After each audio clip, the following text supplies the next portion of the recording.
Abu Safna Jara abe sen kura e kana kuma so kɔnɔ la radio ye Nura FM ye 94 Tommy murumuru duru ame la silike ni wati na ka bɔ jalakɔrɔji ko ɲumani wɛrɛ da la ali biti kanu ka fɔ an bɛ foli kɛ kanu ba cɛ ni muso denmisɛn ani maakɔrɔ bɛɛ lajɛlen na kosɛbɛ ala sɔnna mɛ k'a dɔn k'a fɔ waati la an bɛna kana an bolo an ma a don kuma ni labɛn bɛɛ lajɛlen sabati bɛ n b'a ɲini fɛ kuma k'i bolo don teliya la ka bɔ ni sɛbɛn ye abu yanni n bolo don n ka belebele kulo bɛ na n'o de bɛ ba gagu kɔfɔ ba gagu PG Dankɔrɔba ɲa bɛ foli ta ni k'a sɛgɛrɛ n'a ka musokɔrɔba k'a fɔ a ɲɛna ko a gagu mun ye petit japon ye Jakarta mɛlɛkɛ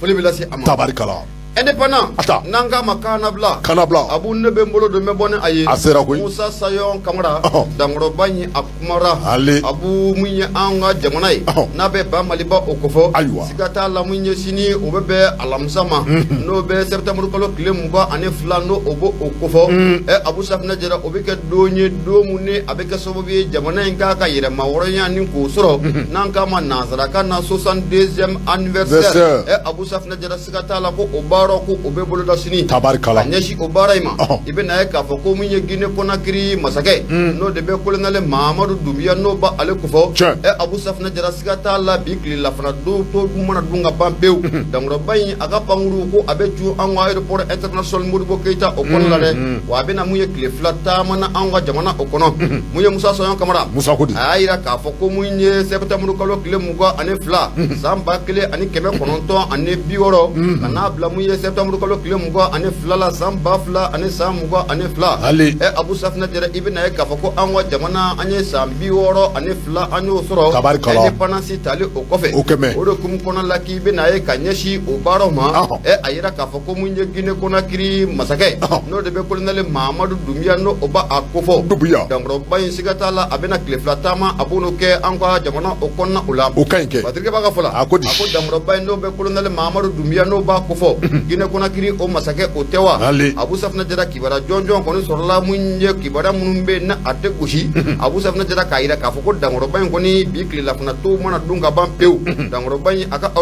avion ko o bɛ jigin an ka aéroport international Modibo Keita o la Abu Safina Jara ko siga t'a la ko a nakun o tɛ dɔwɛrɛ ye an ka san 62 n'o bɛ an ka indépendance o kofɔ a nakun ye ka n'a ka dɛmɛ ta ni ka an ka jamana ye ni ka a sɛgɛrɛ mun ye sɛbɛnnikɛla n'o bɛ Musa Sayon Kamara a y'a jira k'a fɔ hali n'o y'a sɔrɔ colonel Mahamadu Doumbouya Abu Safina Jara a ka ni nali kɔni na mun ye fɛn caman kɔni ko o ma bugunatigɛ a kɔnɔna o la nka siga t'a la bi tilegan in na ani an ka jamana faama n'o bɛ Asimi Goyita n'o ba ale kofɔ siga t'a la o na tilelafanaw kɔni ko o dun ɲɔgɔn fɛ tilelafana mana dun ka ban Abu Safina Jara ko sini ko mun ye Dankɔrɔba ye n'a bɛ colonel Mahamadu Doumbouya n'a b'ale kofɔ Abu Safina Jara ko a fɛnɛ a bɛna t'i sen jɔ min ye ɲɛnajɛ kɛnɛ ninnu u kan Patrick b'a ka fɔ la a ko n'i y'a jateminɛ k'a lajɛ mun ye colonel Mahamadu Doumbouya ye Abu Safina Jara n'i ye Guinée Conakry a bɛ septembre kalo tile 5 san 2000 ani san 22 mun ye Guinée Conakry ale fɛnɛ bɛ transition o kɔnɔna la k'a bɛ Guinée fɛnɛ Conakry a donna transition kɔnɔ Abu Safina Jara anw bɛ transition kɔnɔ i bɛ na ye k'a fɔ ko mun ye jamana fila in a bɛɛ lajɛlen kalifalen don nin waati na colonel de bolo wa mun ye u b'u k'u bolo di ɲɔgɔn ma Guinée ani Conakry fo ka taa bila Mali la Abu Safina Jara lafiya o bɛ se ka na jamana fila in ni ɲɔgɔn cɛ a ko a dogolen tɛ maa si la mun ye Guinée Conakry masakɛ Mahamadu Doumbouya Abu Safina Jara a y'a jira diɲɛmaa bɛɛ lajɛlen na k'a fɔ ko maa mun n'o bɛ ka jamana in mara bi n'o bɛ colonel Asimi Goyita n'o ba ale kofɔ sanga ni waati bɛɛ lajɛlen na ko a ka dɛmɛ k'o bɛ ta ka Asimi ko o sɛgɛrɛ o sababu kɛ ale y'a ye k'a fɔ ko mun ye Mali ani Guinée Abu Safina Jara nin bɛɛ lajɛlen ye jamana kelen n'i ye Guinée faga Mali de bɛ bɔ a kɔnɔ a ka ja n'i ye Mali yɛrɛ faga mun ye Guinée Conakry o de bɛ bɔ a kɔnɔ Abu Safina Jara k'a bɛ dɔɔni min kama gɛlɛya in kɔni a donna an ka jamana kɔnɔna la i bɛ na ye k'a fɔ ko Guinée n'o b'an kɛrɛfɛ jamana kofɔ a ye dɛmɛ caman ta ka ɲɛsin an ka jamana o ma a ko ala ma mɛn i bɛ na ye k'a fɔ ko mun ye Guinée Conakry masakɛ n'o bɛ Mahamadu Doumbouya n'o o b'o kofɔ a ka kan dɔ kɔnɔna la sɔrɔsiw bɛɛ lajɛlen jɔlen ɲɛna a y'a jira k'a fɔ ko ale bɛ dɛmɛ ta ni ka a balimakɛ n'u ko o sɛgɛrɛ n'o de bɛ colonel Asimi Goyita n'o b'o kofɔ ko sanga ni waati bɛɛ lajɛlen na ko a bɛ dɛmɛ ta ni ko o sɛgɛrɛ Patrick b'a ka fɔ la a ko n'i y'a jateminɛ k'a lajɛ k'a ye k'a fɔ ko mun ye Guinée Conakry masakɛ n'o bɛ Mahamadu Doumbouya dumbia ko fo ko fo mun na abika bo da kono sigata la Abu Safna Jara abe ngania fane la wa ngania fane ko jelenu kanya shi ko barema o do kama aya laini ka fo ko munye anwani sambioro ane flana Abu Safna Jara ko anyana je ko atisika ke aloko abadda ko afana kana buya masigi taninga jamana ninga asegere o do kum konala Abu ko anga segango doni ni akli bala doni minga mamunye sedawi ani kata faramu ya iyo maka ya amar ko taninga anwa jamana ninga asegere jamana mumbe no ya ka frontier ko nin amasonga adatu ko onye pew Abu Safna Jara be na ka foko gine ko na kiri jamana ko oba ala na be Mamadi Dumbiya na abo ka jamana na aba akofo ako kanyeshi obarema gine yo oboya mutaninga on segere munya anwa jamana fama no be colonel Hashim Koita no ba ale kofo ni akli bala munye uti kalo temenina munye delegation bele wulla on fenya Bamako kata munye kona kiri okonala munye gine kona kiri ko conseil des ministres bele do sigira kereka adoni kama munye anga delegation bele mi kereka okume patrike baka fola ako munye colonel Mamadi Dumbiya Abu Safna Jara akon mi kana wati la wati munane galeya no oba on ko fari jamana te kanyeshi uga sorasi binani ani wora munno oba on fenya abika na wati fena la wati munane galeya kono no oba on ni amara baka juguche na be makoroni kubali na ba leka jamana na aba akofo patrike baka fola angoni be domna kombi na manya ka foko anga jamana koni ankale meka plenty ko do france jugala oni ne koro ko mu yeni damro bay fena ko abika na wati la ni fen flabala jele men nyon soro wati mu okonna la Abu Safna Jara ako kabi transition ko damnena ko mu yegine kona kiri masage ale de bena ke masage sabana nye munyi ka panguru koni takabo munya ka jamana la kana fulini demeta ni ka anga jamana fama ni ka asegre abu afokele ibena ka foko ala titi me kalo flaka munye makisal na be Senegal masage na abo kofo nanga def ko ta alewa anana anga jamana okonna la wa munye ino african fere nyama baye Abu Safna Jara oya ale o fana temanu ko foka boy munye Burkina Faso o fana masage no be poli ari damimba no bo Abu Safna Jara ala mame o fana shelela anga jamana okonna la o kera septembre ko kile saba o temenina Abu Safna Jara nunu bela jere na kunte dore teriya munno o be malini ucelala teriya nunu ninkura o sika fie ala togomuna munye jamana nunu bela jere mesika lafia ko o sura togomuna sika ko nte fe amuna colonel Mamadi Dumbiya Abu Safna Jara abna klifla tamana anga jamana la abika tama ime ka wati muna Abu Safna Jara obuka be munya anga sambi oro ane fla independence talon ko fe ko ane ser baroma abana ko fla ni anya soma ka bo munye independent ale kona kana bla sa soyon kamara ale sabani gala Abu Ibunya ko bete kado ka fo ni kunafoni dumay na la sona ni jamana fla kayne o ka kayni 22 fana 22 mi mina be shinima no ye alamsa dunya independence fana tara alamsa dunya do de fana fe abana awo akarati 22 22 septembre 1960 22 septembre wa bela jele yo de fo jeudi do be Nite 62e anniversaire wa. Oyoyi. Oti be shini jeudi ma wa. Shini alamza ma. Independence re taraka kendi alamza do do. No o alamza do ngele ni Guinée président nana. Eske ni koba ida. De wo ina fade. Ni koba kele fly. Awo. Eski ani ma ila ka fo Abu Safna Jara muye Abu Safna Jara jamana sikatala de yelma nana de yelma be kede dala suna ibolodo beli kanu ka fo bamanon ba fo ko ni sama be ma mi ye ko ngomi aleti igoshi be bolo dugwe be boni sebe mi ni ojo ko tamani info ka do ka fo ni e moriba fi kamara ale ka sebe no moriba ko di ka do ka fo jeyanya mi me on ni irisula ko che ni coopération Mali Russie ka do ka fo dangoroba di dasira Putin ma bela jele ko ni ka do ka fo akadi ma chama ye ka do ka fo Putin ka do ka fo hakaja akadi sebo akono koro don na tawla ka do ka fo kana fulike anga jamani ngoro mi me talge ka do ka fo moriba fi kamara la akui ka do ka fo partenariat mi ni obe on ni ka do ka fo irisula ko che ka do ka fo ko do temene na sanyo kamara na le ka do ka fo ministre de la défense ale ko ni ka do ka fo ko ama akorfo do mala akui ka do ka fo on ni irisula ko ka do ka fo a partenariat mi be on ni irisula ko che ko partenariat mi do ka do ka fo ganya do sabule ka do ka fo partenariat mi ni atemene fle on ni irisula ko che ka do ka fo ko hali wati jangote ko kenga nyene ka do ka fo mi ni ka partenariat ka ala croya ka do ka fo ko san 2000 ka do ka fo 20 kono mi me talge ka do ka fo 2020 kono na décembre kalo kono amame contrat ko ni ka do ka fo ko uye bolo no black sebena olu ni irisula ko che ka do ka fo mi me talge juin kalo san 2021 kono ka do ka fo o yoro ni bela jele na min bɛ tali kɛ k'a dɔn k'a fɔ matériel minnu bɛ yen kɛlɛkɛminɛn minnu bɛ yen k'a dɔn k'a fɔ ni a y'a sɔrɔ k'a fɔ partenariat o signera bolonɔ bilara partenariat la ni o hakilinaw ye k'a dɔn k'a fɔ minɛnw k'a dɔn k'a fɔ a ma tɛmɛ waati kan o kuma Rusilakaw u nana ni u k'a dɔn k'a fɔ kɛlɛkɛminɛnw ye o kuma u b'a yira k'a fɔ olu ni Rusilakaw cɛ ko partenariat min don min ni a bɛ wele ko gagnant gagnant o tɛmɛnen kɔrɔ kɔfɛ ka bɔ yen partenariat min ni a bɛ wele ko seere bɛ a la partenariat min bɛ yen min maa bɛ se k'a fɔ ko maa bɛ se ka i kala turu a partenariat kɔnɔ min bɛ yen k'a dɔn k'a fɔ ko janfa tɛ a kɔnɔ min bɛ yen k'a dɔn k'a fɔ ni bɛɛ lajɛlen bɛ se k'i ka sɔrɔta sɔrɔ a la i ka tɔnɔ bɛɛ lajɛlen b'i ka tɔnɔ sɔrɔ partenariat min kɔnɔ min n'i ka dɔn k'a fɔ maa ma bin maa kan k'o de bɛ anw ni Rusilakaw cɛ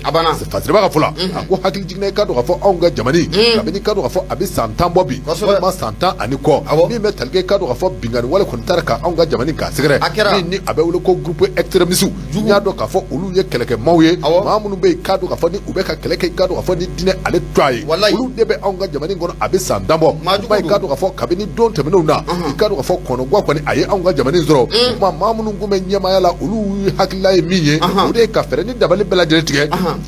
hakaja an marabaa jugu kɔrɔ min bɛ yen n'o ye Faransi olu bɛ se ka na an dɛmɛ cogo min na kuma bɛɛ lajɛlen bɛ a kalama k'a fɔ san kɔnɔntɔn baɲango i k'a dɔn k'a fɔ ta tɛ bɔ sisi tɛ minɛ min bɛ tali kɛ i k'a dɔn k'a fɔ Faransilakaw la marabaa jugu kɔrɔ i k'a dɔn k'a fɔ u ye fɛɛrɛ ni dabali bɛɛ lajɛlen tigɛ hakaja anw ka jamana anw bɛ se ka to coro an sen zabara kɔnɔ cogo min na o fɛɛrɛ u y'o de tigɛ o sababu la i k'a dɔn k'a fɔ min bɛ tali kɛ i k'a dɔn k'a fɔ yɛlɛmaw nana don kow la u nana ni u nako fɔlɔ san 2014 u y'a yira k'a fɔ ko u nana ni jɛkulu ye jɛkulu min ni o cogoya ko opération Serval n y'a dɔn k'a fɔ u ma bɔ kari la ka ntɛnɛn sɔrɔ u nana ka na yɛlɛma k'a co a yɛlɛma tu k'a fɔ ko opération Barkhane ninnu bɛɛ lajɛlen kun ye i k'a dɔn k'a fɔ taabolo ye taabolo minnu i k'a dɔn k'a fɔ ni u kuma fɛ ka janfa ka a don Mali kɔnɔ min bɛ tali kɛ i k'a dɔn k'a fɔ janfa caman de bɛ yen Faransilakaw y'o ta ka anw ka jamana k'a sɛgɛrɛ ma i k'a dɔn k'a fɔ maa minnu bɛ yen i k'a dɔn k'a fɔ ni olu nana fanga la nin waati laban in na olu ye fɛɛrɛ ni dabali bɛɛ lajɛlen tigɛ hakaja i k'a dɔn k'a fɔ min bɛ tali kɛ partenariat la n'o ye i k'a dɔn k'a fɔ jɛɲɔgɔn wɛrɛ olu ka ɲini min bɛ tali kɛ i k'a dɔn k'a fɔ gɛlɛya anw bɛ se ka bɔ a kɔnɔ min bɛ tali kɛ i k'a dɔn k'a fɔ Mali ani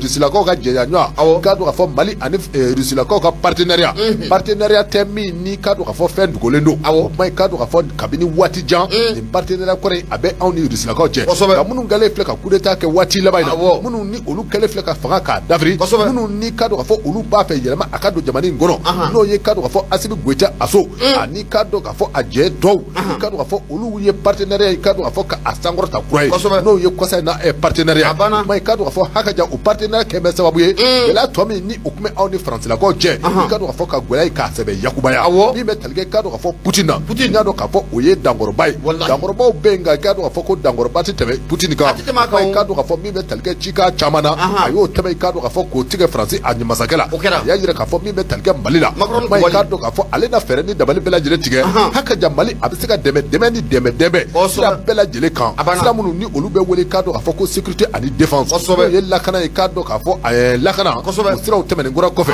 min ni o bɛ wele ko Dungafa o bɛ se ka sabati Mali a kɔnɔ cogo min na ko wa ale na Mali dɛmɛ i k'a dɔn k'a fɔ kalanko o fana siraw kan sira o sira bɛ yen n'o bɛ kɛ sababu ka anw ka jamana k'a bɔ ɲɔgɔn nɔ k'a bɔ nɔgɔ la i k'a dɔn k'a fɔ ko olu na fɛɛrɛ ni dabali bɛɛ lajɛlen tigɛ Fasiriba ka fɔ la a ko i k'a dɔn k'a fɔ ko hakili jigi don min bɛ tali kɛ kabi Baba Modibo Keita ale min ni a kɛra anw ka jamana a ɲɛmaa kɔrɔfɔlɔ ye i ka dɔn k'a fɔ kabi ale ka waati la ale kɔni i ka dɔn k'a fɔ ko partenaire fila kun tɛ a la o ye partenariat gagnant min ni o filɛ nin ye nin waati na ko kelen de tun bɛ Mali ani k'a dɔn k'a fɔ Rusilakaw ni ɲɔgɔn cɛ i k'a dɔn k'a fɔ kow de nana yɛlɛma dɔɔni ka maa minnu ni olu nalen filɛ fanga la nin waati na i ka dɔn k'a fɔ denmisɛn minnu ni olu bɛ fanga la nin waati na hakili juru cananen don i k'a dɔn k'a fɔ u bɛ kodɔn min bɛ tali kɛ i k'a dɔn k'a fɔ Mali a hamina a bɛɛ dunun na koyi o de sababu la i k'a dɔn k'a fɔ Baba Modibo Keita a y'i sen da yɔrɔ o yɔrɔ o tuma maa minnu ni olu bɛ an kunna nin waati na u b'a fɛ ka u sen da Baba Modibo nɔ la Fasiriba ko i k'a dɔn k'a fɔ ko ninnu ni k'a dɔn k'a fɔ ko foli ni tanu ta kan ka ta i k'a dɔn k'a fɔ an marabaa ninnu k'u sɛgɛrɛ k'a sababu kɛ i k'a dɔn k'a fɔ Modibo Keita u y'a bila yɔrɔ min na i k'a dɔn k'a fɔ ko ninnu gɛn bɛ k'a ta ye cajalen Fasiri filɛ an ye min mɔ i k'a dɔn k'a fɔ Tamani info kɔnɔ Moribafin Kamara ale ka sɛbɛn don indicateur du renouveau Abu ne b'ale sama ka gɛrɛnna Abu Safinɛ Jɛda a kumara mun ye nanzaraw ka den kelen cɛbakɔrɔ minnu ni a ŋunana Abu Safinɛ Jɛda mun ye nanzara la diɲɛ si o tɛ sunɔgɔ a fɔ Vladimir Poutine nanzaraw ka belebele Abu Safinɛ Jɛda a ye dɛmɛ ta ni ka an ka jamana ka a sɛgɛrɛ kɔrɔ ye dɛ awɔ kana mun i kɔrɔkɛ wa Poutine allez en jati do ça. C'est mon ami. Non, c'est pas ton ami, c'est mon ami au foko bayao. Et le bas fait qui sendo tu know Vladimir Poutine. Poutine est jara de haut, c'est ce que il a été au fora. Aramdene Poutine mami dakono. Aïe. Hein? Il est plus jara que Abada. Wallahi.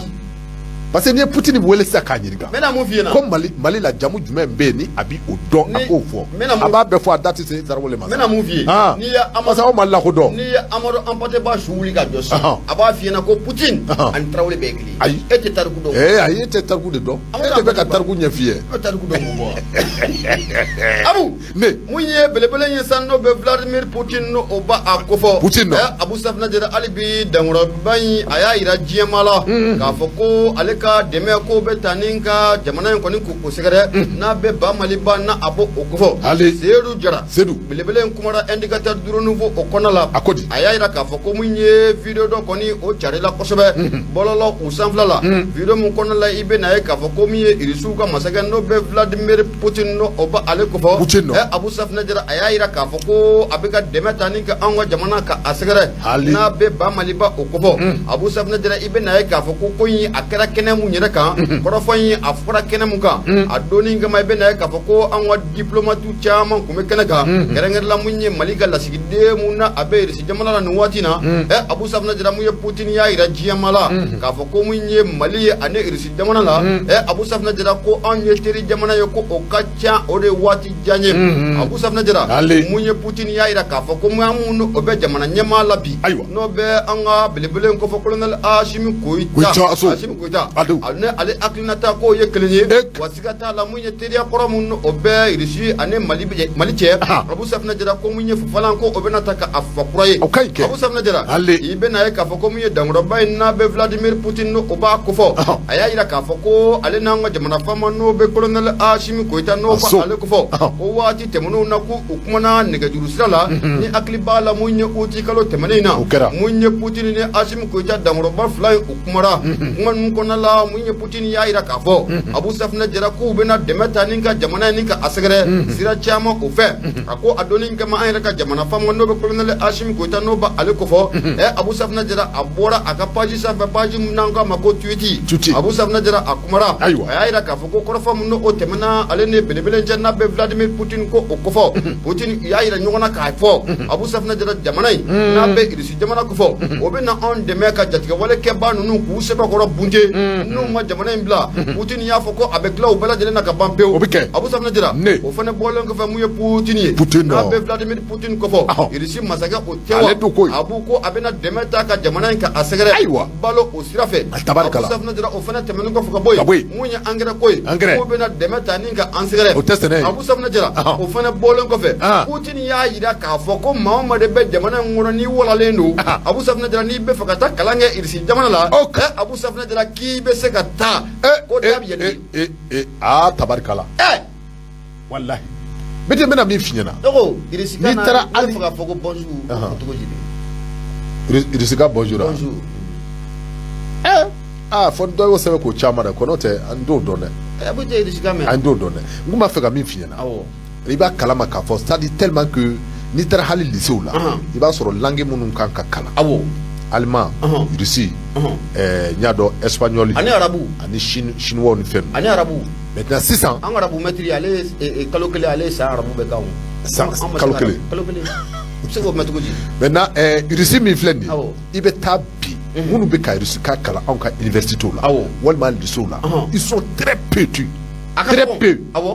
akadoro au point c'est-à-dire on yɛrɛ de ye an taabolo bila walima an taa sira bila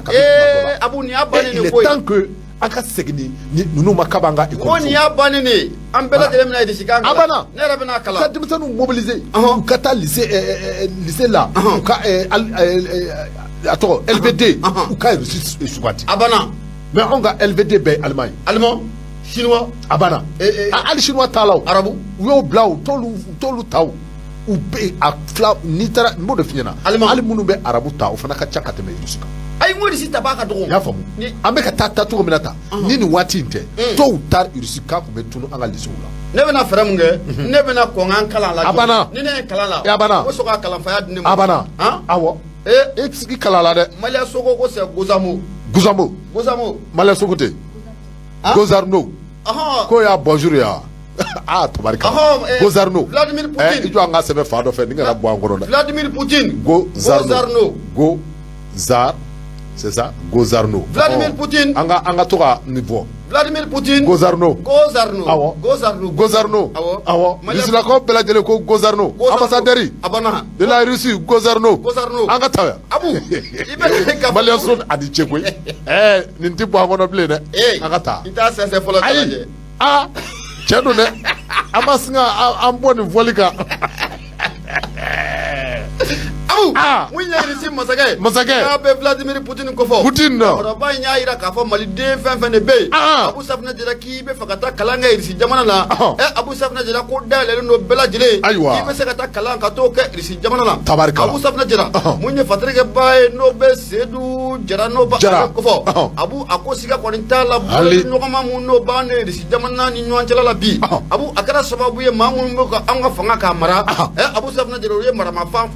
fen chaman ko soro ibe na ka fo ko kele panguru chaman ko soro la Abu Safna jira fo ka ta bla mu nye fen chamana mu me se ka kela ko ni ka dugu ku bunde ka bo anwa jamana ko no o kele minan chaman ko soro la ako Putin Abu Safna jira abura ka ira jiamala ka fo ko mi deme ali bi ko abe demata ninga malidon ku sigere Vladimir Putin Abu Safna jira ayaira ka fo ko anwa sambioro ani flana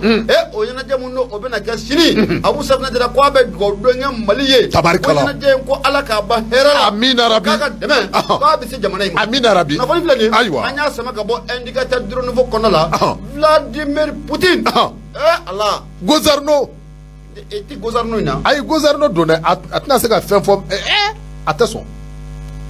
mala so ne dale bala ko ne burana kawdu Seru Jara ti galoti ale sama ni ngala yi nya obala bete kado ka fo ambe Seru Jara ambale fo ni ya le blanc ni me talge kado ka fo le journal là nya do ka fo ale tu are le journal mai kado ka fo mbe ata kado ka fo ni ale e Moussa Jara akas pasirido abi kado ka fo complot contre le Mali complot bu to ala te janvay aramu bu to ala kado ka fo complot contre le Mali comment on dit Zara Zara Zivouti Zara Zivouti o ka jane akon na ka do ni vota inga jane o Zara no Zara Zivouti ay bonjour dama foli te fe jayo ni sikam na mu fi aka gele de manu de aka gele de nga hal na gelera na me ka fo ko partenariat kuraya me an bela jele ka an se forcer an ka se ka hali doni e guten tak we almaya ami doni me olula good morning ami doni me olula abu mu'mina kala forle me anglais ro to mina mais ka foko ebe e Putin be ka on deme et ka hali bonjour fo o khatu kala malide joli bebe mi se ka hali jisoli ka dia ko fo anglais rusikala abu kana nga marché tiensa alors beli kado ka fo le journal là kado ka fo ale Moussa Jara ako ale ko be talige kado ka fo janfa ale ko tige ngume ka anga jamani ka segre ubato ala ka sababu ke kado ka fo o janfa o kun voloti dore wati dole kado ka fo sirawo nana kana sanction jugu taka on segre wa kado ka fo ni o bore ni abe wole ko vicher no ye kado ka fo ka dugu yere ka gerente kado ka fo dugu yere ka ja kosobe no bore fe mi be talige kado ka fo carburant na no ye kado ka fo tajuye kana olu sogo ka olu sebe gwela nu bela jele nana fenzoro onga jamani ngono ni kado ka fo obe wole ko l'insécurité o ti dore la kana balia kado ka fo ni fen vota fe won fe nu nana soro kado ka fo la kana balia abe onga jamani ngono abi santan chamambo mai kado ka fo ame wati mne ko mi bi ni hakili bala kado ka fo mami be ni ojo ko journal elaji gamu wati dore kado ka fo ale ko ni aye korfo do fo o ti dore oye mamunu be kado ka fo ni olu be sigoro danuna sigoro misenuna no olu be dugu denuna ku ka fere ni dabale bela jele tige haka jay kado ka fo uka umagre kado ka fo dugubaw la ka sabo ke kado ka fo complot de tigele me onga jamani ngam o ma yani odoma sina che kado ka fo ko munu me dugu denuna ka gere dugubaw la ka sababu ke kado ka fo complot mi ni atigele me haka jay kado ka fo ni complot tigela ku ubi complot ku bi awaliya amana ke mi kado ka fo ko atina ke bashe mi ni anaka do mai kado ka fo alaji gamu akui kado ka fo yani odoche ale bi mi ni kado ka fo dugu deli mo fe dugu deli bela jele ka fere di dabale bela jele tige haka jay kado ka fo uka gwere dugu dapma wala ma mi ni abe wole ko complot contre le Mali ni complot ti ma wore gwe mi me kado ka fo mi ni oye Emmanuel Macron no ye France président ale ko kado ka fo ni ko complot fɛn o fɛn ni a fɔlen filɛ nin ye nin bɛɛ lajɛlen ye complot ye complot min bɛ yen k'a dɔn k'a fɔ ni faransilakaw ka masakɛ olu kɔni ka fɛɛrɛ ni dabali bɛɛ lajɛlen de ye nin complot a sababu ye walasa i ka dɔn k'a fɔ anw ka jamana an bɛ se ka to gɛlɛya kɔnɔ cogo min na parce que i b'a fɔ la i ka dɔn k'a fɔ min bɛ tali kɛ i ka dɔn k'a fɔ complot caman tigɛlen kɔrɔ kɔfɛ anw ka Mali marabaaw olu ye sɛbɛn dɔ don i ka dɔn k'a fɔ Nations Unies o sun na min ni o bɛ wele ko Conseil de sécurité de Nations Unies walasa i ka dɔn k'a fɔ k'a sababu kɛ faransilakaw u ye kɛlɛ minnu tigɛ an na u kɛn bɛ ka bagama kɛlɛ minnu k'olu tigɛ anw na k'o kɛ sɛbɛn ye k'a dɔn k'a fɔ sɛbɛn min ni o ye o plainte don i k'a dɔn k'a fɔ faransilakaw contre la k'a dɔn k'a fɔ kabini a o waati ka se fɔ sisan ma a yirala k'a fɔ min bɛ tali kɛ nin sɛbɛn in na hali bi k'a dɔn k'a fɔ jaabi ma bɔ sɛbɛn in kɔnɔ min bɛ tali kɛ k'a dɔn k'a fɔ hali bi laɲini min ni k'a dɔn k'a fɔ malidenw ye o laɲini sɛbɛn in kɔnɔ k'a dɔn k'a fɔ hali bi Nations Unies a ma i da don a kɔnɔ o kuma k'a dɔn k'a fɔ ko Nations Unies a ka jan ka taa se k'a dɔn k'a fɔ cakɛda caman ma Nations Unies k'a dɔn k'a fɔ ka taa se k'a dɔn k'a fɔ CEDEAO ma i k'a dɔn k'a fɔ min ni o bɛ wele ko Union africaine ani ONU ninnu bɛɛ lajɛlen k'a dɔn k'a fɔ ninnu bɛɛ lajɛlen k'a dɔn k'a fɔ ko ninnu ye cakɛda ye cakɛda minnu ni k'a dɔn k'a fɔ faransilakaw bɛɛ k'u bɛɛ lajɛlen manipuler o kuma k'a dɔn k'a fɔ Emmanuel Macron i k'a dɔn k'a fɔ a kɛ bɛ k'i daji kunna kɛ ninnu bɛɛ lajɛlen da la o kuma k'a dɔn k'a fɔ ninnu b'a fɛ ka janfa de ta ka anw ka jamana in kan sɛgɛrɛ parti min bɛ yen ni o cogoya ko Adama Kɔrɔni i k'a dɔn k'a fɔ waati dɔ la Adama Kɔrɔni maaw olu ye k'a dɔn k'a fɔ sɛbɛn kɛ k'i k'a dɔn k'a fɔ évolution k'u bɛ k'a jateminɛ min bɛ tali kɛ k'a dɔn k'a fɔ sɛbɛnfura min ni a donna Nations Unies la wa k'i k'a dɔn k'a fɔ olu bɛ ka jateminɛ kɛ koyi bɛɛ ka jateminɛ u bɛ k'a kɛ min bɛ tali kɛ k'a dɔn k'a fɔ o sɛbɛnfura ye hali bi k'a fɔ a dɔnni ma kama k'a daminɛ a dɔnni kama ka se fɔ sisan ma n'i y'a ye k'a fɔ jaabi ma bɔ k'a dɔn k'a fɔ sigi ma kɛ a kunna o kuma o ti dɔwɛrɛ dɛ ko janfa de bɛ ko in kɔnɔ o kuma n'a ma ɲɛ k'a fɔ ko janfa bɛ a ko in kɔnɔ Adama Kɔrɔni maaw olu ko ko u ka fɛɛrɛ ni dabali bɛɛ lajɛlen tigɛ h'a ka jan i k'a dɔn k'a fɔ sɛbɛn min ni a kɛra ka don Nations Unies ale la min ni a kɛra ka don Faransi contre la Nations Unies ye kuma u ka fɛɛrɛ ni dabali bɛɛ lajɛlen tigɛ h'a ka jan i k'a dɔn k'a fɔ u ka se ka sɛbɛn k'a jaabi kɛ k'a sababu kɛ k'a dɔn k'a fɔ Emmanuel Macron ale kɔni kɛn bɛ fɛn ye min ni k'a dɔn k'a fɔ a ɲamakimɛ bi ka kɛ anw ka jamana in kan min ye k'a dɔn k'a fɔ Emmanuel Macron ye n'o ye Faransi masakɛ ye i k'a dɔn k'a fɔ ale kɔni a kɛn bɛ ka fɛɛrɛ ni dabali bɛɛ lajɛlen tigɛ h'a ka jan plainte min ni a tigɛlen filɛ nin ye plainte k'a dɔn k'a fɔ a kana taa yɔrɔ si i bɛna mun f'i ye Abu n'Ala ka tiɲɛ ko k'a bɛ bange diɲɛ don o don n'i ye disi da o ɲɛ disi bɛ fara Macron n'anw ta y'o ye a bɛ n'a y'a jɔ tiɲɛ ye Abu a disi bɛ fara ayiwa Ala ka kɛlɛ o ni ma ka kɛlɛ tɛ kelen dɛ ɲa dɔn o kuma Adama Kɔrɔni a ko i ka dɔn k'a fɔ ko jamana kɔnɔden bɛɛ lajɛlen kan ka fara i ka dɔn k'a fɔ autorité mɔɔw kan maa minnu bɛ yen i ka dɔn k'a fɔ ni fanga in bɛ u bolo bi kɛrɛnkɛrɛnnen i ka dɔn k'a fɔ plainte min ni a tigɛlen filɛ nin ye ka taa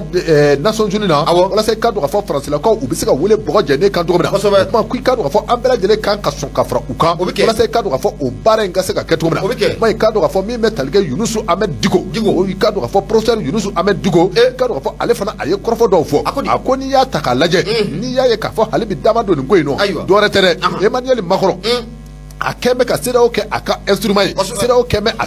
tɛgɛ kɔnɔ fɛn ye min bɛ tali kɛ Union européenne na o kɛn bɛ a cakɛ fɛn ye min bɛ tali kɛ UEMOA la ninnu bɛɛ lajɛlen i k'a dɔn k'a fɔ ka taa se ONU ma ninnu bɛɛ lajɛlen kɛn bɛ i k'a dɔn k'a fɔ Emmanuel Macron i k'a dɔn k'a fɔ a tɛgɛ kɔnɔ fɛn ye wa i k'a dɔn k'a fɔ ko u échoué dɛ min bɛ tali kɛ i k'a dɔn k'a fɔ hali bi a Yunus Ahmed Diko procès a ko i k'a dɔn k'a fɔ wa i k'a dɔn k'a fɔ Emmanuel Macron a kɛn bɛ k'i ɲɛmakin bi ka ɲɛsin i k'a dɔn k'a fɔ Mali dɛmɛbaaw ma Mali dɛmɛbaa minnu bɛ yen ni o ye Chine ye min ni o dɔ ye Rusilakaw ye ka taa se Turquie ma ka taa se i ka dɔn k'a fɔ Iran ma ka dɔn k'a fɔ san ani waati bɛɛ lajɛlen na ni Emmanuel Macron n'a ye kuma ta ko a bɛ kuma cɛjugu ta ka ninnu sɛgɛrɛ h'a ka jan i ka dɔn k'a fɔ maa dɔw musobakɔrɔya walew bɛ a la k'a sababu kɛ i ka dɔn k'a fɔ kɔrɔmatigɛliw ko a bɛ olu ta i ka dɔn k'a fɔ ka nin jamana kofɔlen ninnu sɛgɛrɛ sabula i ka dɔn k'a fɔ ninnu ye jamana ye minnu ni u kɛn bɛ ka dɛmɛ ani dɛmɛ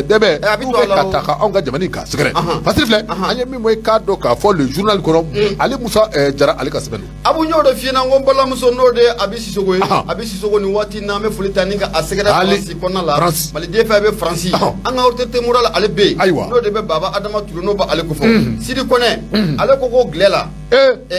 Russie la wa a fɔta caman dɛ o fana ko viens manger Russie la k'o bɛ fɔ cogo di o kɔrɔ IDS IDS i da tile sa IDS viens manger voilà i m'a fɔ ten n'i y'a sɛbɛn si je maintiens ça n'a ma k'a ye a ti nɔgɔya dɛ alors ah non ne ma Abu Sabila Jara IDS c'est ça non u k'a sɛbɛn Russie la bɛ k'a sɛbɛn o u k'a sɛbɛn Russie la IDS u k'a sɛbɛn Russie la Abu wari di yan IDS ou quoi c'est pas aïwa bah non mais je vais vérifier après. Comment? Mais en tant que j'ai une carte de presse là, ni Andona, c'est tellement simple là. Ni moi ça va de ma dofosa à Chine chitikele. Bon, je vais parler comme ça, donc il va comprendre, il va me à ben bo fili là. Abi bo fili là. Angata. Allah ka nyeka da. Amin arabi. Abu Safna Jara do ya ira ka fo ko munya on premier ministre. Ko ale be kuma do nyume oni keneka. An woni kiboro soro na ma kuma shini. Abu Safna Jara aboni abina kuma okota. Kiboro ko soro la. Ai wa ngon ma blay. Tabarkala. Weji soni ke ba. Ame folita ninga asegere. Abu ngima. Ngo bana do be do faga. Anwa jamana ngono dono obi yala Abu Safna Jara mugu den kama ibe na ka fako maliden do bela jelembe Abu Safna Jara ube kodo koni uba ke femu nani anga jamana la da koni ko otita no fe les démocrates akumara munye Adama Jongo akumara démocrate niya aboko keme fla ane biduru ane nani kabebi arabadwe mando be septembre ko le mugo ani kelen ko fo Abu Safna Jara Adama Jongo Dangoroba akumara Abu Safna Jara limano ko aketo éducation sexuelle Abu Safna Jara ninte nanzara ka dumoye aketo be kuma kerefe ni musoya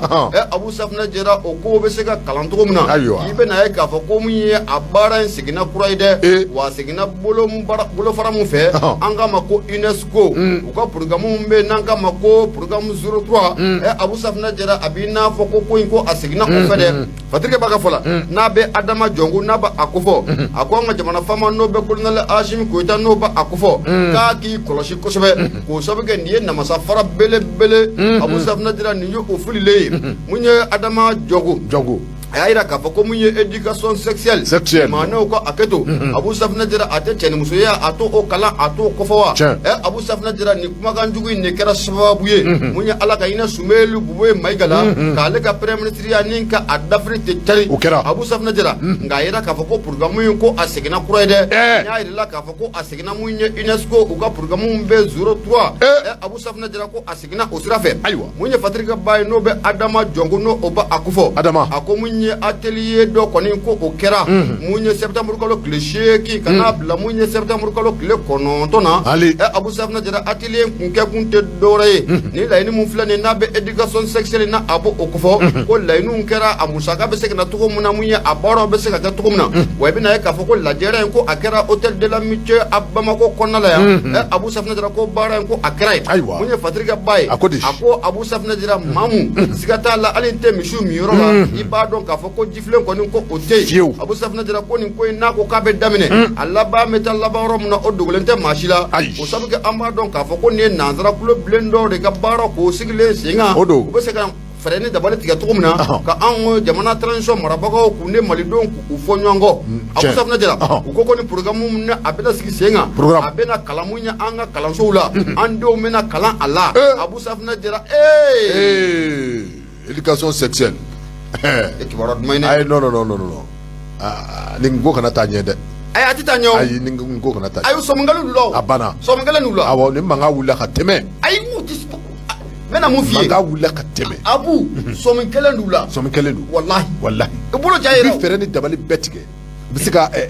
ambla nyona to mu bulo jayira ni be famiyana abu angata Abu Safna Jara ki be na e ka foko munye na manya ka foko anne dia jere jabulu chama be anno lube kala bi Abu Safna Jara ni yo oluka programme ne ku be faka ferani dabali bala jilenke malidon anni anga transition ko amse ka fonyo anga to mna ore kum kono la ko ministre mu fana no oluka nga nyashi ni mbarayma Abu Safna Jara ko wulika jo ko be sina do famfla la de ko sabi ko buka ferani dabali bala jilenke ko se ko o ministre ku sama ka do kama ngorola to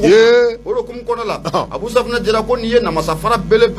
mu ngoni filen ni watina anwa jamana marabaw singoro ore kum kono la ni bolo koni na afunna Abu Safna Jara abida bolo tigi de koro ole na Hashim Koita dangro bayin ka farati kosoba ni wati koni ula usabuke ni kibara mu Abu Safna Jara na acharlen flaneta Abu Safna Jara ko farati dangan ko odo kosobe fatrike baka fulana be Adama Jongo na abakufo akoka nga jamana fama akani ko inka ajate mine aki yakli jagabo ni ko inka kosobe wa mu anga jamana fama mamu no ka nin baara in ka a sigi sen kan Abu Safinɛ Jara a k'a jateminɛ u fɛ kosɛbɛ kosɛbɛ o sabu kɛ fɛn mun don a tɛ ɲɛ an ka jamana in kɔnɔ cogo si la colonel Asim Koyita a ko k'u bɛ janfa na dugumala la Abu Safinɛ Jara nin baara in bɛ sen na ale n'o y'a sɔrɔ colonel Asim Koyita a kɔni tɛ ko in kɔni k'a kalama fɔlɔ Abu Safinɛ Jara ko lajɛrɛ in kɔni ko a kɛra septembre kalo tile 8 ka n'a bila mun ye septembre kalo tile 9 na mun ye hôtel Lamitié o kɔnɔ la Patrick b'a ka fɔlɔ n'a bɛ Adama Jɔnko na a b'o ko fɔ Abu Safinɛ Jara a ko ni éducation sexuelle mun n'a bɛ fɔlɔ ta limanaw ko a kɛto n'a bɛ cɛnimusoya kalan na a b'o ko fɔ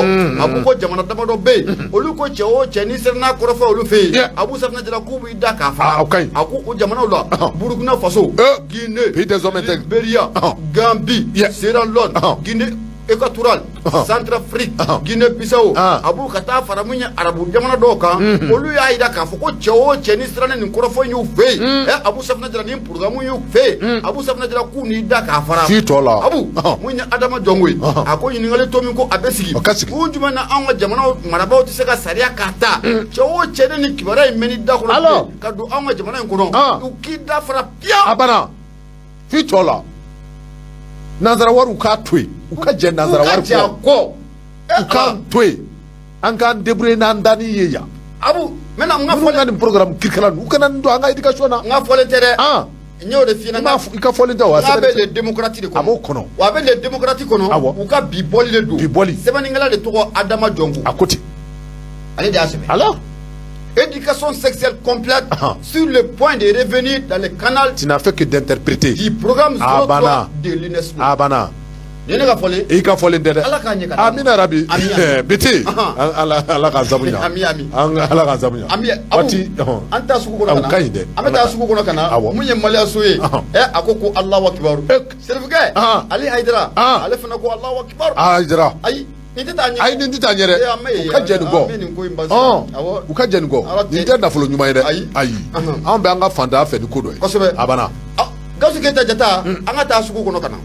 Abu Safinɛ Jara siga t'a la an ka to ka ladilikanw k'u lamɛn olu ye kɛnkɛlɛri wasolo Ba Dirisa Keyita n'a ka cɛdenw olu ye anw jigi ye mun ye kɛnkɛlɛri wasolo numéro 1 n k'i ma n ko o filɛ nin ye n'i bɛ taa Jalakɔrɔji yanni ka se Jalakɔrɔji mairie ma i bɛ numanfan k'o lajɛ ka ɲɛsin mairie kɔrɔ yɛrɛ carré ma Dankɔrɔba in Baba Jalo ale dalen bɛ o bitigi kɔnɔ n'i bɔra n'i ye Jamusabugu sira ta i mana tɛmɛ gendarmew na mètre damadɔ i b'i kinifɛnya k'o lajɛ i bɛna ye k'a fɔ ko mun ye Keyita ale dalen bɛ yen Dankɔrɔba in yɛrɛ sa n'o de Ba Dirisa Keyita an bɛ foli ta ni ka a sɛgɛrɛ tabarikala Abu i bolo don Biti i ka dɔn k'a fɔ n'i ye kɛnkɛyiri wasolo mɔɔw fo teliyala i ka dɔn k'a fɔ an na foli ni tanu ta nin waati na min bɛ tali kɛ i ka dɔn k'a fɔ Siyaka Tarawele la ale ye directeur régional du développement social ye waati na ko bɛ k'an lamɛn a bɛ Buguni ka taa se i ka dɔn k'a fɔ Salifu Kane ma ale fana a bɛ Buguni nin waati na ani min bɛ tali kɛ Abubakar Bagayoni a bɛ wele ko nɛgɛ ninnu bɛɛ lajɛlen i ka dɔn k'a fɔ ninnu bɛ baara la i ka dɔn k'a fɔ Buguni nin waati na bɛ tali kɛ ko u bɛ ka jamukan a lamɛn k'u to yan fɔ u ka bureau kɔnɔ o tuma a bɛ Buguni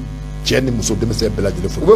Biti ka dɔn k'a fɔ n bɛ n bolo don n bɛ bɔ ni sɛbɛn min ni o tɔgɔ ko le Hogon i k'a dɔn k'a fɔ nin ye sɛbɛn ye sɛbɛn min ni Amidu Togo ale ka sɛbɛn don i k'a dɔn k'a fɔ semaine nationale de la réconciliation n y'a dɔn k'a fɔ o ye dɔgɔkun min ni a kɛrɛnkɛrɛnnen bɛ min bɛ tali kɛ i k'a dɔn k'a fɔ cɛ bɛɛ ani kan bɛɛ o bɛ se ka sabati anw ka jamana a kɔnɔ cogo min na min bɛ tali kɛ i k'a dɔn k'a fɔ nin dɔgɔkun kelen min ni a bɛna ta k'a kɛrɛnkɛrɛn cɛ fɔ ni kan bɛɛ o bɛ se ka sabati jamana a kɔnɔ cogo min na a kɔni yirala k'a fɔ min bɛ tali kɛ i k'a dɔn k'a fɔ bi la ka dɔn k'a fɔ ni o bɛ bɛn araba septembre kalo tile 21 a bɛna daminɛ bi k'a fɔ ka dɔgɔkun kelen o bɛna kɛ baara in na ka dɔn k'a fɔ ko cakɛda in min bɛ tali kɛ ka dɔn k'a fɔ semaine de la réconciliation a labɛnnen bɛ cakɛda min fɛ i ka dɔn k'a fɔ ko o ye ministère du développement o ye ministère de la réconciliation de la paix et de la cohésion sociale n y'a dɔn k'a fɔ o ye colonel Ismaël Wage ale ka cakɛda tɛ o ma ye k'a dɔn k'a fɔ a kɔni yirala k'a fɔ n'i ye a ta k'a lajɛ muso dɔ bɛ yen k'a dɔn k'a fɔ ni ale bɛ diaspora la k'a dɔn k'a fɔ ni ale bɛ k'a dɔn k'a fɔ jamana a kɔnɔ k'a dɔn k'a fɔ a bɛ jamana a kɔ kan i ka dɔn k'a fɔ kɛrɛnkɛrɛnnenya yɔrɔ min ni a bɛ wele ko Europe a bɛ Europe jamana kɔnɔ i ka dɔn k'a fɔ ko ni muso in kɔni de tun ye hakilina dɔ ta hakilina min ni o bɛ tali kɛ semaine dɔ ka labɛn a ka jan i ka dɔn k'a fɔ min ni o bɛ wele ko semaine nationale de la réconciliation o kuma i ka dɔn k'a fɔ ko ni muso in min ni a bɛ diaspora kan i ka dɔn k'a fɔ muso in kɔni u ma sɔn k'a tɔgɔ fɔ i ka dɔn k'a fɔ ko an balimamuso in ale de ye hakilina in da ale de y'a ye k'a fɔ nin projet kan ka labɛn a ka jan i ka dɔn k'a fɔ min bɛ tali kɛ musakakow la ni olu sɔrɔla fɛɛrɛ ni dabali bɛɛ lajɛlen kan ka tigɛ a ka jan ka dɔgɔ dɔgɔkun kelen da k'a kɛrɛnkɛrɛn min ni a bɛ wele ko semaine nationale de la réconciliation kuma i ka dɔn k'a fɔ muso in ka dɔn k'a fɔ min ni a bɛ diaspora kɔnɔ kɛrɛnkɛrɛnnen i ka dɔn k'a fɔ Europe jamana tɛ kuma i ka dɔn k'a fɔ ale de fɔlɔ nana ni hakilila in ye wa i ka dɔn k'a fɔ a ka hakilila in ko an bɛ waati min na komi bi a i ka dɔn k'a fɔ ko muso in a ka hakilila bɛ ɲini ka bɔsi a la a ka ja i ka dɔn k'a fɔ cakɛda fɛ cakɛda min ni o ye ministère de la réconciliation de la paix et de la cohésion sociale i ka dɔn k'a fɔ k'a sababu kɛ i ka dɔn k'a fɔ n'i y'a ta k'a lajɛ hakilila min ni a nalen filɛ muso in fɛ min bɛ tali kɛ i ka dɔn k'a fɔ mugu la k'o de bɛ na don a da fɛ koyi kuma i ka dɔn k'a fɔ yali i ka dɔn k'a fɔ madamu min ni a tun ye nin hakilila in da k'a labɛn kuma i ka dɔn k'a fɔ ni madamu ni ale tun dɛmɛ bɛ a ka hakilila de kan k'o de kun ɲɔgɔn tɛ a la koyi i ka dɔn k'a fɔ maa minnu ni u bɛ baara kɛ nin cakɛda in na ni o ye nin minisiriso in ye olu ye fɛɛrɛ ni dabali bɛɛ lajɛlen tigɛ haka ja i ka dɔn k'a fɔ maa min ni a bɛ diaspora kɔnɔ n'i ka dɔn k'a fɔ ni ale bɛ tɔgɔ fɛ nin waati na haka ja i ka dɔn k'a fɔ ale bɛ Europe jamana kɔnɔ haka ja i ka dɔn k'a fɔ u ye fɛɛrɛ ni dabali bɛɛ lajɛlen tigɛ i ka dɔn k'a fɔ min bɛ tali kɛ diaspora muso in na ka a ka projet ka a minɛ a la haka ja k'a ta k'a kɛ u ka projet ye kuma min ni a bɛ wele ko jatigifa yiri i ka dɔn k'a fɔ zɛrɛ nin jɛ o ko tɛ a bɛ n'a fɔ ko o waleya kɛ bɛ ka an balimamuso in k'a sɔrɔ koyi muso in de nana ni nin hakilina ɲuman ye haka ja i ka dɔn k'a fɔ ni marabaw ni u bɛ se ka sɔrɔ fɛɛrɛ ni dabali bɛɛ lajɛlen kɔnɔ haka ja ka musaka ka a bila a ka bolo kan haka ja ale ni jɛkuluw ka fara ɲɔgɔn kan haka ja min ni a bɛ wele ko semaine de la réconciliation dɔgɔkun kelen o ka kɛ min bɛ tali kɛ i ka dɔn k'a fɔ dɔgɔkun kelen in kɔnɔ baara caman de tun bɛ boloda a kɔnɔ baara minnu bɛ tali kɛ i ka dɔn k'a fɔ min bɛ tali kɛ i ka dɔn k'a fɔ activité caman na kɛrɛnkɛrɛnnenya kalanw bɛ da a kɔnɔna na kalanbolow bɛ da a kɔnɔ haka ja i ka dɔn k'a fɔ a tɔgɔ activité socio-culturelle n'o ye i ka dɔn k'a fɔ kulogaw i ka dɔn k'a fɔ ka taa se dɔnkilidaw ani a ɲɔgɔnnaw caman ma haka ja ndolacikow ni a ɲɔgɔnnaw caman hakilijigin baaraw caman de bɛ yen n'olu tun bɛ projet in kɔnɔ o ma i ka dɔn k'a fɔ ko u kɛlen filɛ ka muso in ka hakilila k'a bɔsi ka n'a yɛlɛma k'a kɛ u ta ye haka ja ne a kɛra olu ta ye min bɛ tali kɛ i ka dɔn k'a fɔ maa minnu ni olu bɛ a ɲɛfɛ min bɛ tali kɛ musakako la o tuma o musaka o na taa caman na taa olu ka wagade kɔnɔ haka ja min bɛ tali kɛ i ka dɔn k'a fɔ wusaba caman na olu na o boloda min bɛ tali kɛ i ka dɔn k'a fɔ an balimamuso in na hakilina kɔni taalen minɛnen filɛ a la nin ye k'a minɛ k'a kɛ maa wɛrɛw ka hakilina ye o tuma n'i y'a ta k'a lajɛ semaine nationale de la réconciliation ko wari min bɛ taa da fɛ bibi na i ka dɔn k'a fɔ ko o ye 200 millions miliyɔn 200 o de kan ka taa a baara da fɛ dɔgɔkun kelen kɔnɔ na dɔgɔkun kelen abu ni kuru ye o tuma dɔgɔkun kelen miliyɔn 200 k'o de bɛna taa a da fɛ koyi masiri filɛ an ye min bɔ i ka dɔn k'a fɔ le Ogo kɔnɔ Amidu Togo ale ka sɛbɛn abu semaine nationale de la réconciliation n'i ye baara in taabolo jateminɛ k'a lajɛ Abu Safinɛ Jara a bɛ maa kamana kan a b'o kɛ o de hukumu kɔnɔna la ɲininkali caman bɛ yen an y'o ta ni ka colonel Ismail Waki nin waati in na an b'a ta ni ka a sɛgɛrɛ abu fɛn min kɔni jɛlen don tiɲɛ don malidenw an ka sigi an ka kuma tiɲɛ don malidenw an ka bɛn tiɲɛ don malidenw an ka don da kelen fɛ an ka bɔ da kelen fɛ nka mun ye semaine nationale de la réconciliation abu baara in bɛ ka kɛ hukumu kɔnɔna la bi nin y'a kɛcogo ye wa Abu Safinɛ Jara an bɛ ɲininkali ta ni ka colonel Ismail Waki ni ka a sɛgɛrɛ Abu Safinɛ Jara min dɔgɔkun kelen kɔnɔna la sigikafɔ jumɛn de bɛna se ka kɛ ka maliyɛnw don da kelen k'u da o da kelen fɛ ayiwa ɲininkali tɔ min bɛ yen ayiwa Abu Safinɛ Jara maa minnu welelen don kɛnɛ in kan mankan jumɛn de bɛ olu ni ɲɔgɔn cɛ maa minnu bɛ ka participer ko in na minnu welelen don mankan jumɛn de bɛ olu ni ɲɔgɔn cɛ Abu Safinɛ Jara nin dɔgɔkun kelen kɔnɔna la baara belebele jumɛn u sera k'o kɛ Abu Safinɛ Jara nin baara in bɛ ka kɛ waati la waati min kɔnɔna la mun ye jɛkulu dɔ fana k'o sigilen don n'an k'a ma commission vérité justice et réconciliation o fana jɛkulu tɛ yen wa o bɛ ka baara kɛ o fana tɛ a ta la wa nin fana bɛ daminɛ ninnu bɛ taa ɲɔgɔn fɛ mais comment et dans un seul pays ninnu bɛ taa ɲɔgɔn fɛ cogo di non il faut pas gaspiller l'argent de ce pays là ka taa sigi boisson ba min alors gâteau ba dun mun de bɛ fɔ an de ma mun kɛ yan nɔ sigikafɔ joli joli ma kɛ c'est-à-dire il faut pas que ka fɛn dɔw labɛn jamana wari bɛ se ka buruja sira minnu fɛ olu fɛɛrɛ ni labɛn waati bɛɛ ka na ni o ye kunnafoniw ko cogo min na miliyɔn 200 abu o mun taalen filɛ nin da fɛ dɔgɔkun kelen a bɛ kɛ sababu ye ka baara caman de kɛ jamana kɔnɔ kojugu kɛ an y'o fɔ ni baara o baara n'a kɛcogo ma ɲɛ transition kɔnɔna la an b'a fɔ dɛ wa colonel Ismail Waki i ka nin baara in semaine nationale de la réconciliation baara in ɲaci ba tɛ nin na majɛ yera la ɲaci tɛ la majɛ caman a yera la ɲaci tɛ la abu ne bɛ n bolo gosi ka don abu n bɛ bɔ ni sɛbɛn ye u ko mun ma ko Tamani info mun ye Mahamadu Nimaga dankɔrɔba in a kumara a ko mun ye jɛrɛjɛkulu mun bɛ n'a bɛ alisilamɛw ka jɛrɛjɛkulu kofɔ n'an k'a ma ko Ansar Din Abu Safinɛ Jara Ansar ansardini nyamaba Yabani. ole temunye basandewa Yabani. Azed Sheriff Usman Usman Madani Aidara Alido Yabani. zaman mgaw koko ba Usman Abu Safna jera ko ni ye barakala ye barakala muni aneni barakala to ko ni ko ote kelenye Aywa. munye Mamadou Nimaga ayira ka foko basande Yabani ba Madani je zaman mgaw kama ko ba Usman ni ye belebele njate mena kala je ko abangira me kalo kleta ani fla me samba kele ani keme kononto ani biduru ani duru Abu Safna jera akira mu ye tamani okonala tamani alebe barawle marafe gerengere munye segu okonala Abu Safna jera ibe naye ka fako munye wati munna Usman Madani Sheriff Aidara dangro bayi ko aye bulungala kala chama ko oke lebele ibe naye ka fako aye walan chama Abu Safna jera ayo oke munye Usman Sheriff Madani Aidara Abu Safna jera yani bikase ibe naye ka fako munye dangro bayi gelea chama de ya asro Abu Safna jera ako nindo ibe naye ka fako munye Usman Madani Sheriff Haidara dangro bayi ko ati ina nindo ngo abada Abu Safna jera munye juma no bena décembre kalo kile mugo ane sabama munye 1988 Abu Safna jera ka fara munye tarata do no bena janvier kalo kile mugo ane sabama 1990 Abu Safna jera ko nindo ko akara dom blenye Abu Safna jera nindo ko agalera ya banima o sabuga ni ne gara donyo uye ya banin ka aglo ayra ka fako munye wajulu ko akoni ko atoka jabana ngono abada ko kene ba de be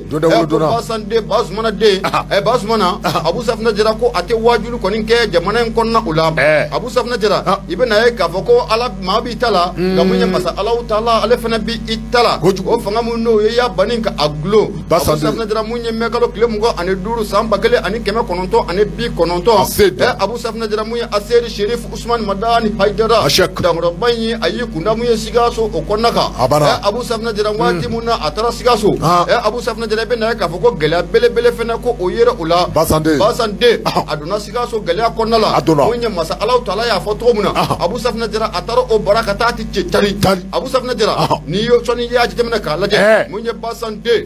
Abu Safna jera wati munna era koni anana bamako konnala be na ka fako gela koni na ate flaye gatala munye Ased Sheriff Usman Madani Haidara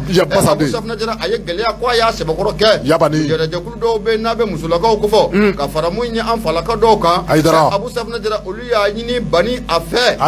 demeta ninga ya bani ninga asegere Abu Safna jera wati munna munye fanga marabaw ya bani ninga aglo ayira ka fako ate wajulu ka jamana konala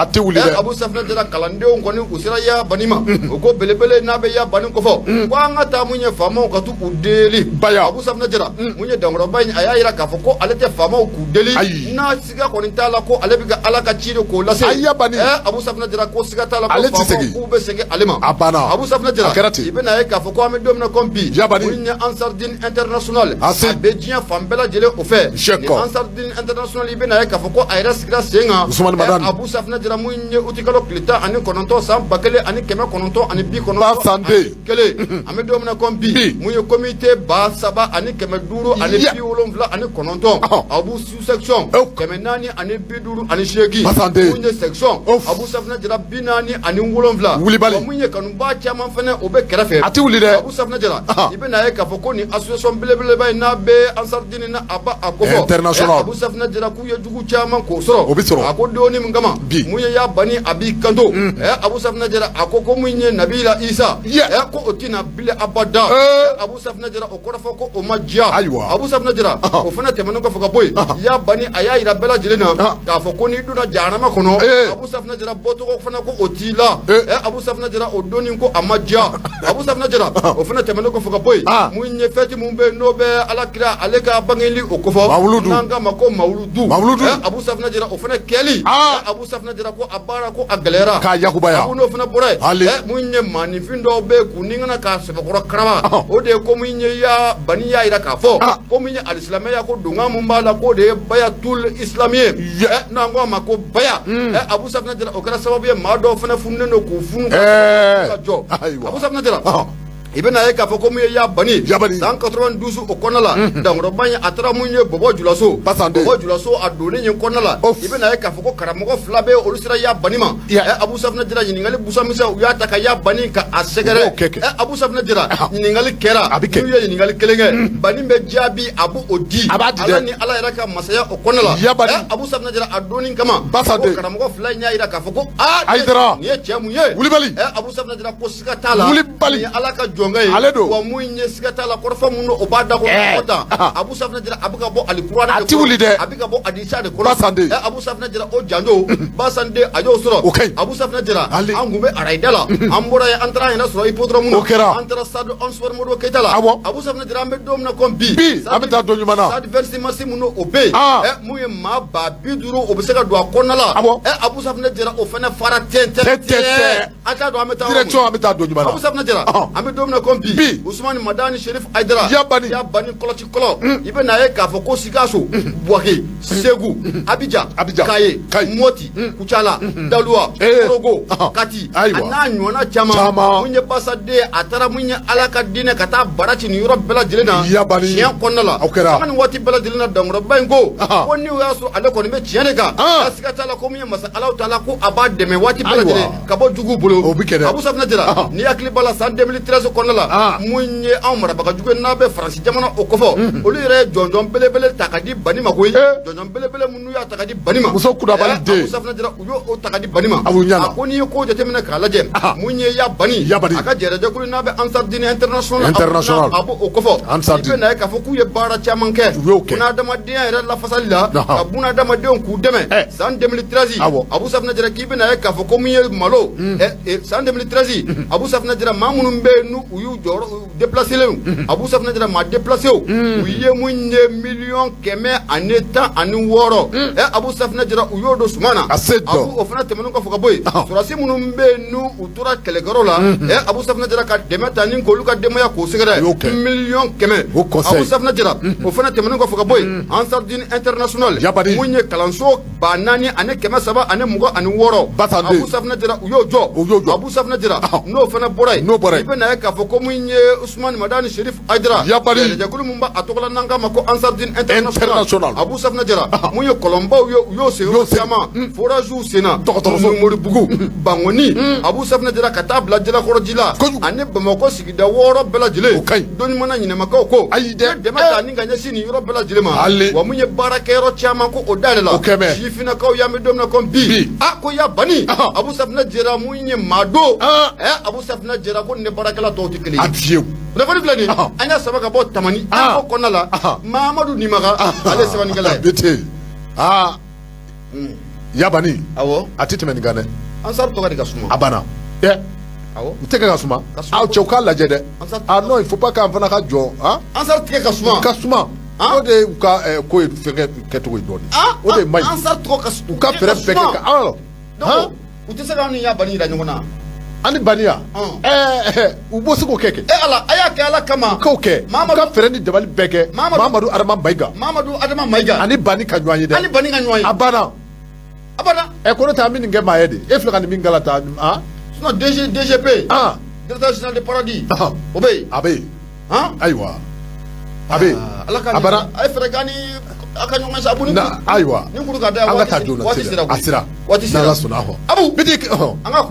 ka kuru ayiwa waati sera an ka kuru